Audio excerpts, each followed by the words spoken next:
Hello, everyone. Welcome to the Skull Session Recruiting Podcast. I'm Marc Givler. Got Kevin Noon with me here today. Wow. It's a commitment episode, but it's not a commitment episode for Ohio State. Five-star offensive tackle Jordan Seaton from IMG Academy, originally from the D.C. area, commits to Colorado over Ohio State, Tennessee, Alabama, and Oregon in a surprising move that maybe we should have seen coming, though. Jordan has done an amazing job of secrecy over the past few months, and no crystal balls were put in. No one wanted to really make a firm prediction on him, and there was a lot of Colorado buzz for him about 6 weeks ago. That died down. They didn't make his cut on his commitment. He didn't make his final five list. Maybe that should have been a warning sign. Maybe we all missed an obvious one here, but it's funny. We did expect the unexpected, but I think the unexpected was just to be kind of maybe surprised at who in that five he would go to, and sure enough, he does a total look over here, not over here move, and it's Colorado. First, Kevin, just your initial reaction to that, again, should we have maybe been more open to that being a possibility here? You talk about 6 weeks ago, even 2 weeks ago, prior to the visit, some account on social media was saying expectations are he's going to Colorado, and Jordan Seaton didn't like that. And he's like, obviously you hadn't heard the news that I'm taking an official to Ohio State, and yeah, he does pull the switcheroo. Look at these five schools while I'm actually going to this one here. And everybody wants to put all their business out there and yet shock the world. And you can't have both. You can't do both. And no, I'm not necessarily that shocked with it. I mean, I think going into decision day on Thursday, I thought Tennessee was maybe the one that I would have given a little bit of a better's edge on, but nothing was really going to shock me. Yeah, Tom Moore had me on Buckeyes Tomorrow Morning, our morning show the other day, and I said there is not a chance on this earth I would take one school against the field. I don't care which school it is. I am taking the field every single time. I kind of put the gun to my head and said, maybe Tennessee right now, because he didn't have an in-home. I don't think that was ever actually scheduled from people I talked to. There was like a rumored in-home with Tennessee that got canceled, and I was told there was never an in-home scheduled. But what did happen was there was some type of like video conference with Tennessee. So he got on, I don't know if it was FaceTime or Zoom or whatever, but he got on like an electronic call with Tennessee, maybe like 48 hours, 36 hours before his announcement here. And so I'm like, okay, like that's something, I guess, I don't know. It just, he really did a good job of keeping this quiet, but now it gets interesting. He made some interesting comments about his commitment on FS1, wanting to, help someone who looked like him. Obviously Deion Sanders is African-American. We've all expected this to drag the next 2 weeks. We've all expected this to not be over until he actually signs.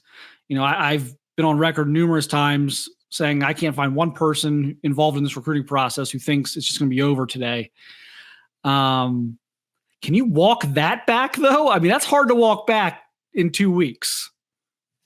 Yeah, short of major coaching change or something. I don't know how you do that in 2 weeks. No, I think you really have put, ink to paper at that point. I mean, at least in your words, I don't know how you change that. I mean, you could sit there and say a lot of things that are, well, things change or whatever. I mean, if, a kid ever comes out and is truly forthcoming, is like, well, I like the NIL deal there the best or whatever. I mean, you have now you know what the asking price is. You have an opportunity to come in and beat that deal or whatever. But when you bring something in that's more than just what a depth chart looks like, or more than just what money is, or things like that. I don't know how you necessarily change that unless like, nah, I'm just kidding. I'm just kidding there. It's all good. I'll go to this other school because I was just, that's just how I felt that day. Yeah, that's gonna be hard to walk back. That being said, like, this was in jest, so I'm not taking this literally, of course, but I did ask someone, okay, when do the in-homes start now?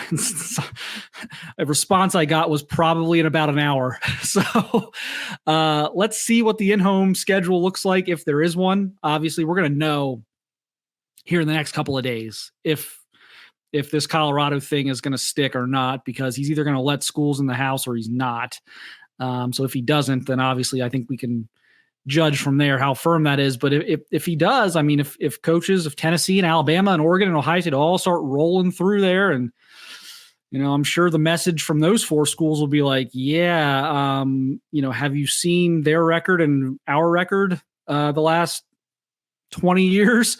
That'll be the thing. And that's kind of what I mentioned the other day was once he commits somewhere today, then the other schools know who to recruit against. And it's just going to be kind of a feeding frenzy against that school, whichever one that is. And quite frankly, I think of all the schools he could have picked, I think he picked the one that has a lot more holes that, other rival recruiting schools can exploit.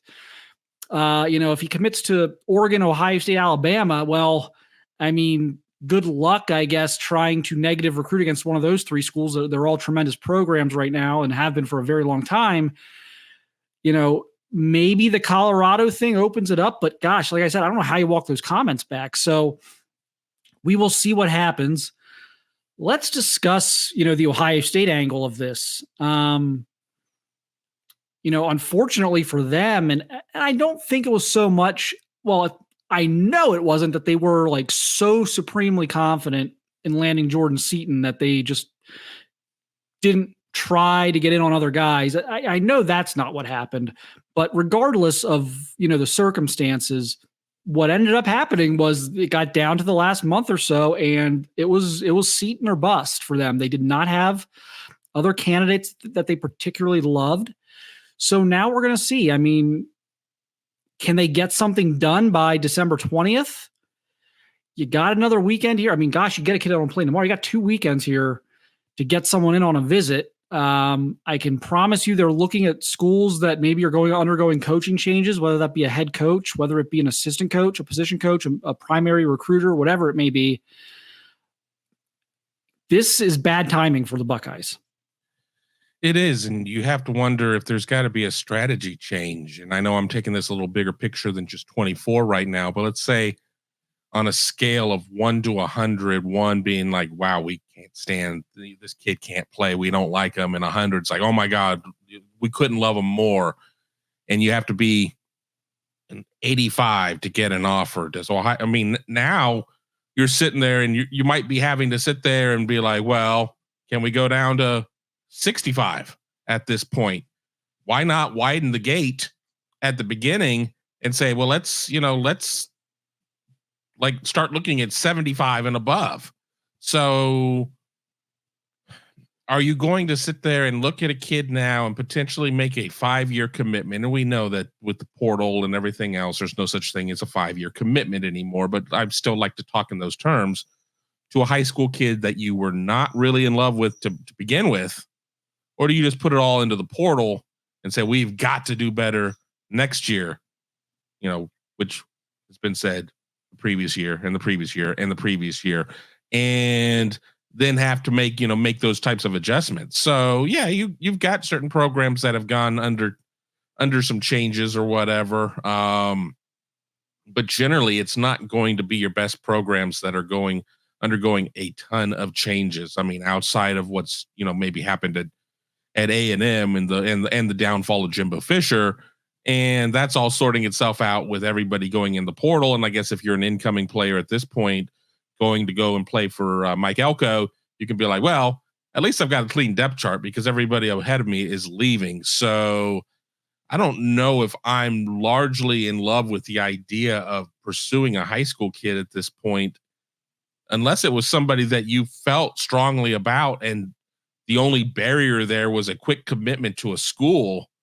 And now you're like, well, we're going to just take another swing there. But again, it really feels like a huge tactical miss.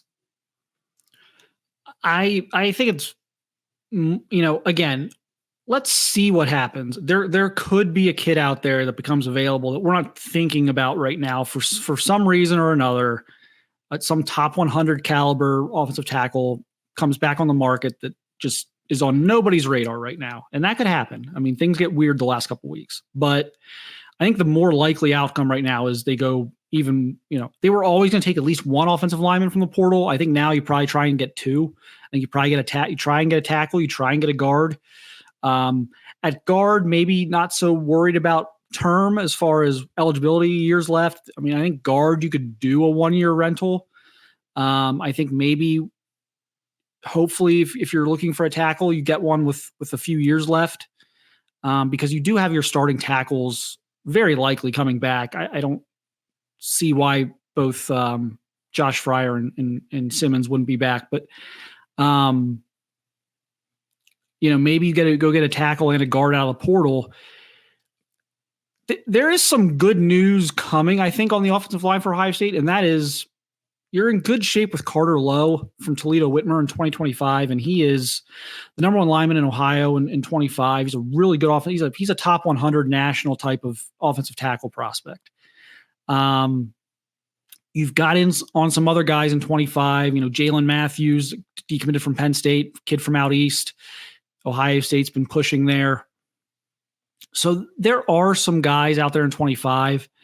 And then in 26, the state of Ohio is going to produce at least 3, maybe even 4 Ohio State caliber offensive linemen. So in 20, and I don't just mean that in the, low 4-star, high 3-star, we can take him and get away with it. I'm talking in the sense of like legitimate dudes in 26. So perhaps you can just get a stopgap in the portal right now and just, and I know that's been said before, so people are going to be like, oh, we've heard that before. But I don't think we've seen an O-line class in Ohio like we're about to see in 26 in quite a few years. So I think there's a way to massage this where you don't hit this wall of like you have a really tough year on the offensive line because of recruiting misses and gaps and things like that. So if they can fill some needs there in the portal, I think they can just keep kicking the can a little bit, and then 25 and 26 can shore things up for you and stabilize things for your long term, and let the portal stabilize things in the short term in 24. But now we get into names. There was some contact with Carter Smith and Zeke Correll, 2 former Ohioans. Zeke Correll can play center guard coming from Notre Dame. Carter Smith, Central Ohioan, started at left tackle for Indiana as a freshman. So there's some intrigue there. I am a little surprised that there hasn't been more of a push from Ohio State on either guy from the people I've talked to. So I'm not sure. Now, does Seaton's decision change some of the calculus here? It shouldn't on Zeke Correll, but maybe it does on Carter Smith. Maybe that's something to watch. But the guy I'm watching right now is Chase Basantis, former New Jersey high school star, started 12 games for Texas A&M this year. He's in the portal, can play tackle, can play guard. Ohio State was already getting pretty aggressive there. I think they'll go all in there now. Talked to a source close to Texas A&M, kind of get a feel for that one yesterday. He told me he's going back to the Northeast. I'll kind of say what I said on the message board yesterday. When Ohioans hear that, they're going to think, oh, he's going to like Boston College or Rutgers. And what I'm telling you is, for Texans, Ohio's kind of the Northeast. So I don't get too wrapped up in the terminology of that.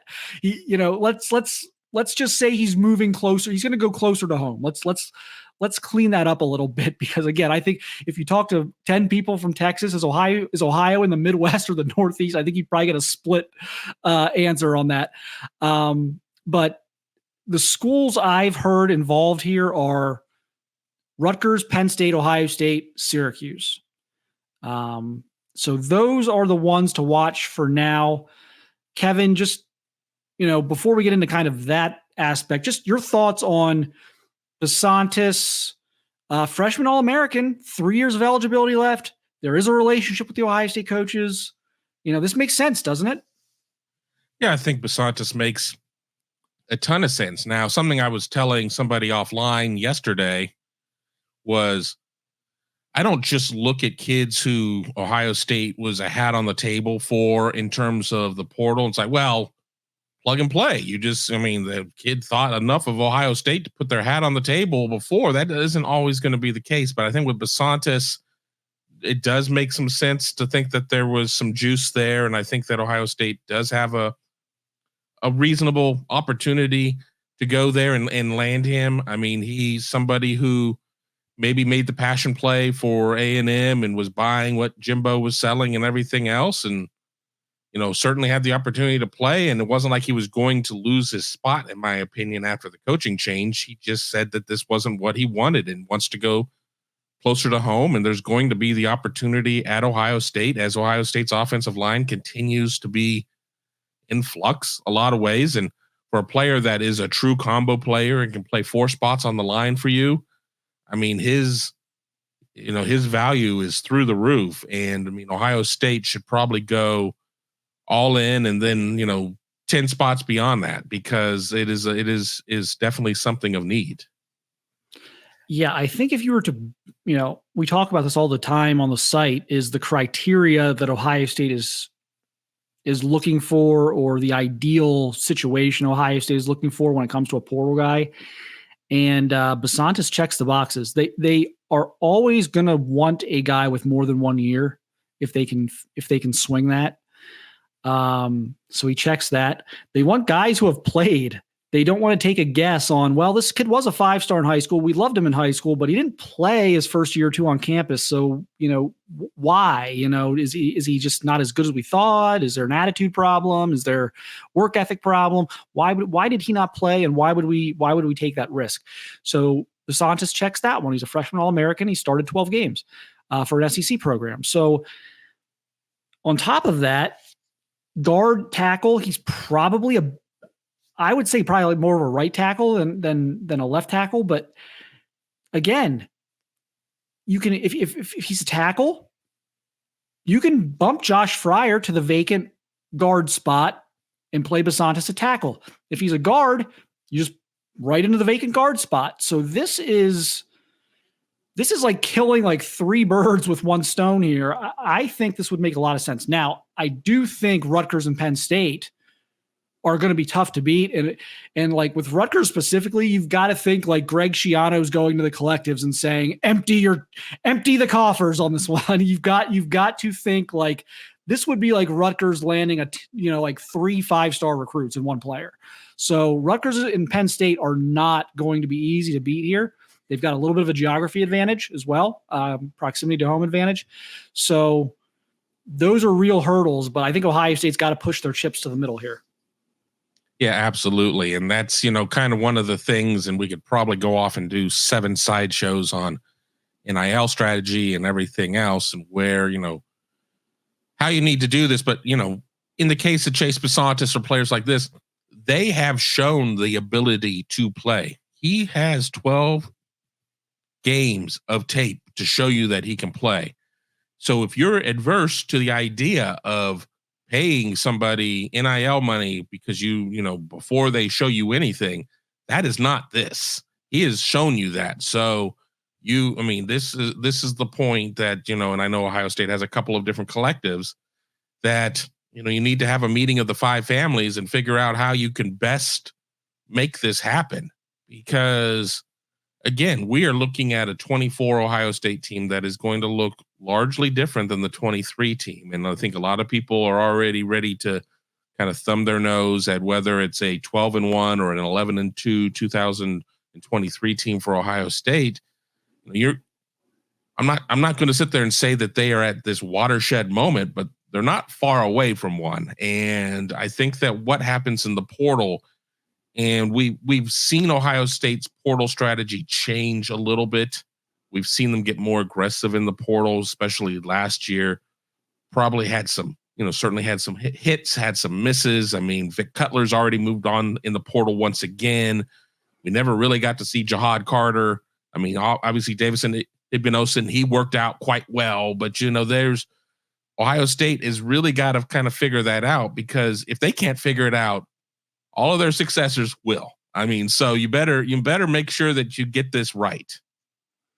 Yeah, it's a big winter, I think, for them in the portal. And we'll see. I mean, it's going to be one of those things where the first day of the portal is always the most names enter. There's still going to be a little bit of a trickle out here. So we'll see if there's some other names that pop out along the offensive line. But I think Basantis is the guy they're going to zero in on here. But again, we'll see if Seaton's decision opens them up to a little bit more willingness. They did not make that full push for Carter Smith, and maybe they won't. We'll know that. I think we'll know that within 24 hours. They'll either immediately push for Carter Smith, or the status quo will not change, and then we kind of know they're just not all in on that one. So we'll see. We'll see what happens. But recruiting in the portal NIL era, is even more wild. It's been a wild couple of weeks. It will continue to be a wild few weeks moving forward until early signing day on December 20th. We've got a lot of coverage of that. We've got daily updates on the portal, daily updates on the quarterback situation at Ohio State, daily updates on recruiting, 24, 25, 26 classes. I've been releasing my Ohio recruiting rankings, player rankings this week. I did 2024 yesterday, 2025 today, 2026 will be tomorrow. So we've got a lot of stuff there on the site. Cotton Bowl coverage. Who's actually playing for Ohio State? That's probably its own episode. Tony Tom is to predict who's actually going to predict the starting 22 for that one. Good luck. Lots of good coverage there on the site, BuckeyeHuddle.com. So check us out. Just $12.99 for your first month, and see if you like it. If not, at least you gave us a shot. But I think that you definitely spend more than that a month on worse things. I think the $50 a month, you could spend $35 a month at Starbucks instead of $50 a month. And there you go. Budget cleared. Order one less medium pizza, a month. Budget cleared. Good to go. A lot of great stuff. Got a great community of fans kind of talking about things right now. There's a lot to talk about, so you're going to want to jump into that discussion. But otherwise, we appreciate everyone watching. We appreciate everyone listening. Please subscribe to the channel if you haven't. Give it a thumbs up. Helps other Ohio State fans find our videos. And if you're on like iTunes or Spotify or whatever it is, just give us a subscription and a 5-star review on those mediums. But appreciate everyone's time. We will talk to you very soon. I've got another update coming that will not be on today's breaking news. Just more of a broader update coming here soon. So stay tuned for that as well in the Skull Session podcast feed. But thank you everyone for watching, listening. We will talk to you soon.